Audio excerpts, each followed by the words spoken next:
Öncelikle hepinize merhaba arkadaşlar. 5M'de SmartPack nasıl kurulur onu gösterecektim. İlk öncelikle GTA 5 hangi dosyada kuruluysa orayı açıyoruz. Benim Epic Games'te olduğu için ben Program Files, Epic Games, GTA 5.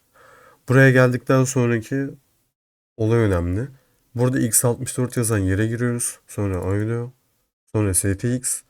Ondan sonra bu iki tane ses dosyasını atıyoruz. Bu iki ses dosyasını attıktan sonra tamam benim vardı zaten. Onları şey yapmayacağım. Bu XS dosyasını attıktan sonra SmartPack kurulumu tamamlanmış oluyor. Eğer işte o attığımız şeyleri silerseniz ve GTA 5 doğrularsanız gene default haline dönüyor. Yani GTA 5 kendi sesine dönüyor. SmartPack kurulumu bu kadardı arkadaşlar. Umarım bu bilgileri işinize yaramıştır. Sonraki videolarda görüşmek üzere. İyi günler diliyorum.